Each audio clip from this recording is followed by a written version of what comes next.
First Olympic champion Grant Hackett's fall from grace is well known, but could his arrest and apparent mental breakdown just weeks ago be his biggest and final wake-up call? Tonight, our exclusive interview with a man who appears to be facing his demons head-on.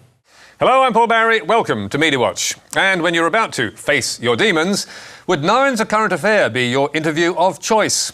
Indeed, if your personal breakdown had been followed relentlessly by the tabloids, as Hackett's has been, would you be offering anyone a TV exclusive? Well, of course, the answer is no. Hey, Grant, the whole of Australia is rallying behind you. Thanks.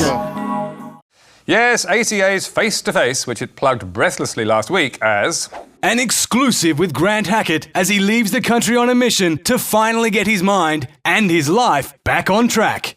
Was more like an ambush as he checked in for his flight at Brisbane Airport. An ACA's exclusive interview with the remarkably cooperative swimming star ran just 45 seconds. Yes, 45 seconds. How are you doing, mate? Oh yeah, coming along. Like I said, it's a time for privacy to focus on myself and make some steps forward. But yeah, I've been very, very fortunate to receive overwhelming support from the public, which has made this process that's very difficult a lot easier. So yeah, very, very appreciative of that. It's been quite amazing for myself and my family. That's about half the interview, and Grant Hackett didn't stop once as he headed for the departure gate. But ACA still managed to milk the moment and turn it into a 5-minute report by recapping Grant's public downfall, and then by playing the interview twice. So, how did Nine's viewers react? Not well, to judge by the comments on Facebook. Shame on you, ACA. There is no exclusive interview. You have ambushed him at the airport. Isn't this called stalking? You idiots are pathetic.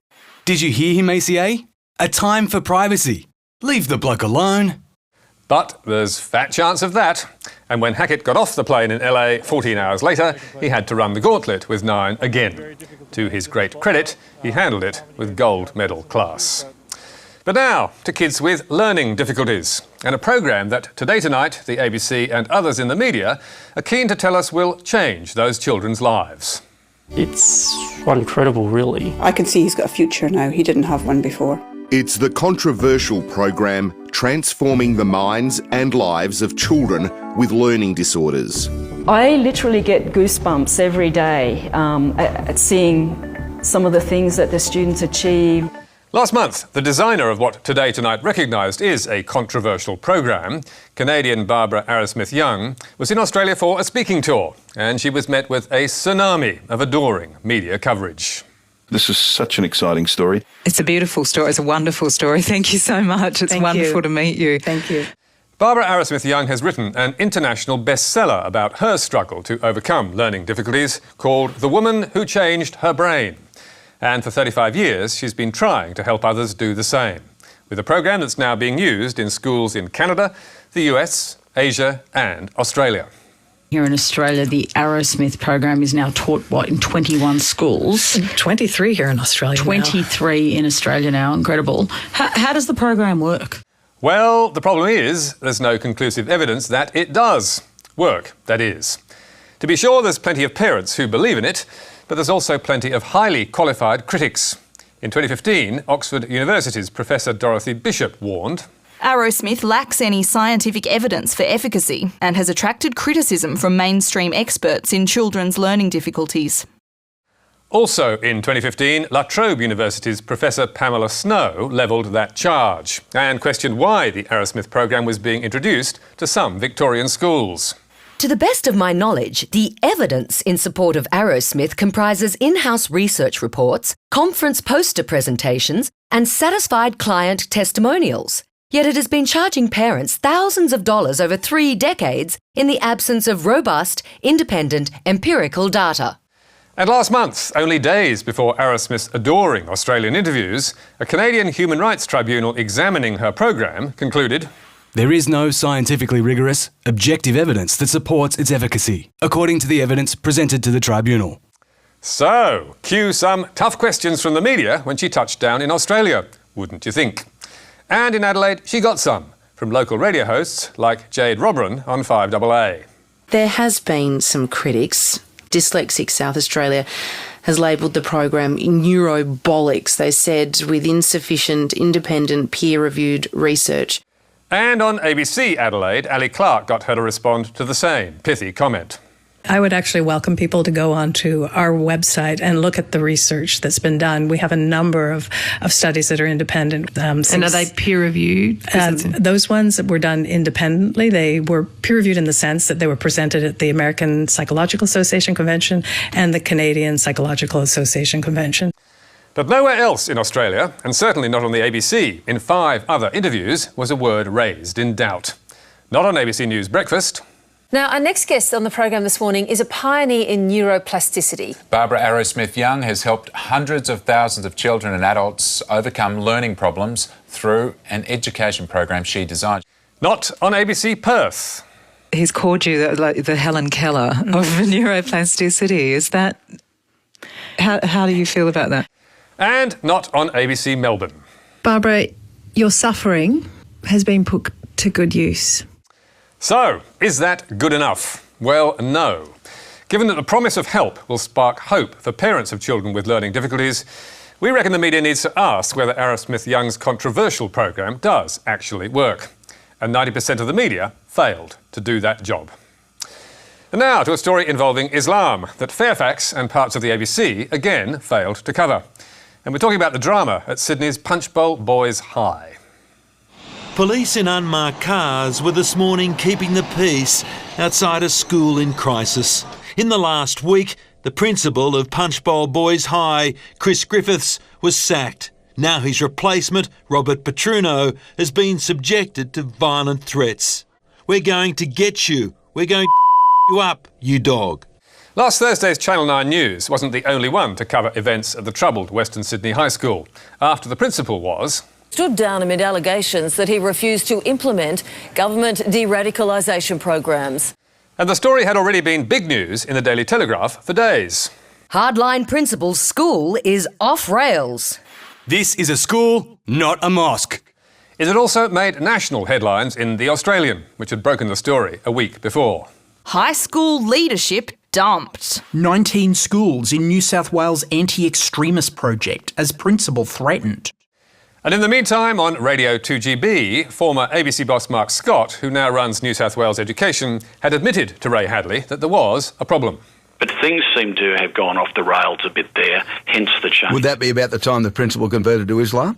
I don't know when he converted to Islam, and I think we've got to be pretty careful about this as well, Ray. I mean, there are lots of people who hold different religious views. Yeah, but they don't shove them down the throat of children. Yes, and got to be careful about what's substantiated and what's not substantiated. But the one thing we know for sure... Well, something must have been substantiated, Mark, because you got rid of him out of the place pretty quickly. So, this is a story you'd expect the Sydney media to be all over. Radicalisation of young Muslims is a serious issue, especially since Curtis Cheng was gunned down outside Parramatta Police Station by a 15-year-old schoolboy. And it appears to have been one of the key concerns at Punchbowl Boys High, which has a large proportion of Muslim students, and was becoming isolated from the community. But, remarkably, it did not make the ABC's 7pm news. And on ABC Radio Sydney, where hours of programming was available, 10 days in a row, there was nothing. Not on The Breakfast Show, not on The Morning Show, and not on Drive.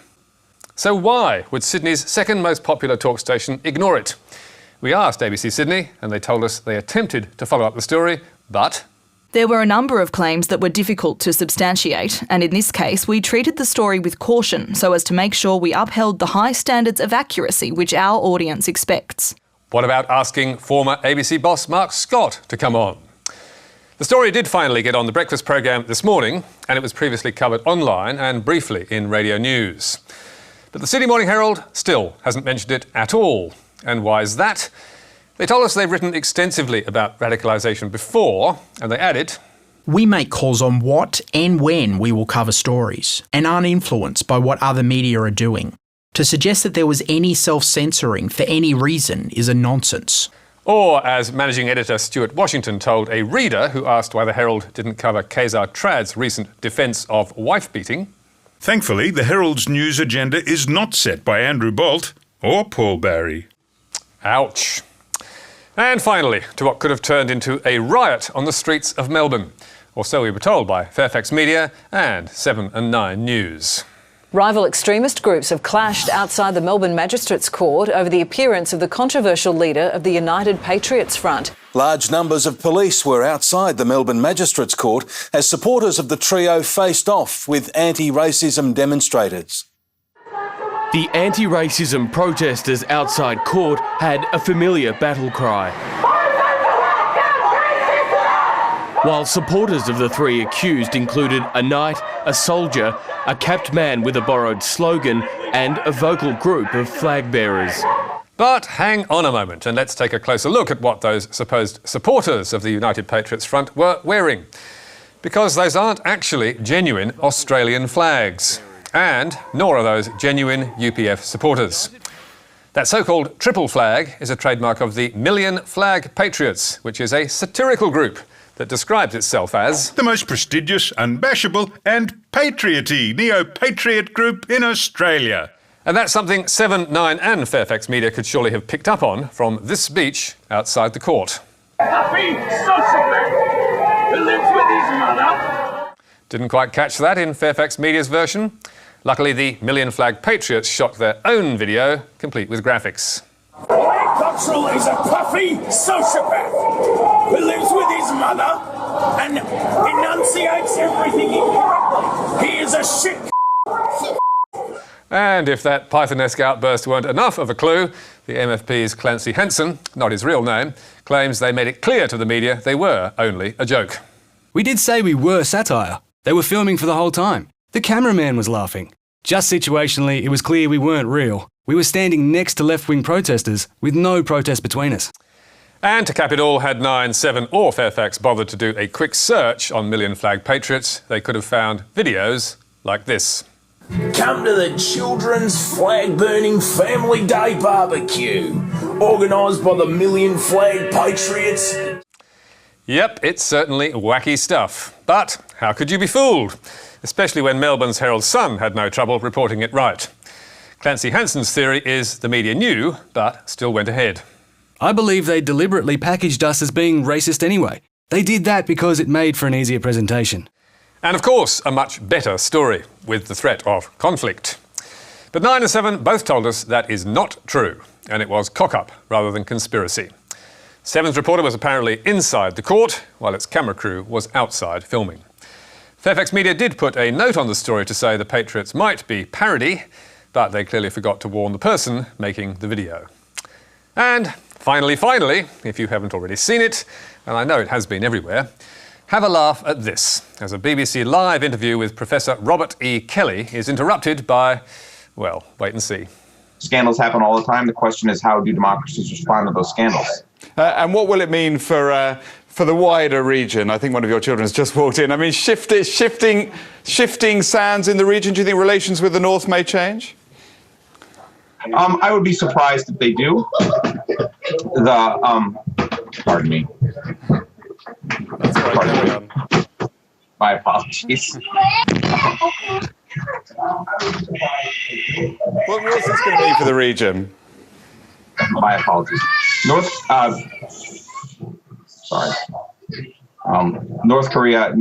South Korea's policy. Priceless, isn't it?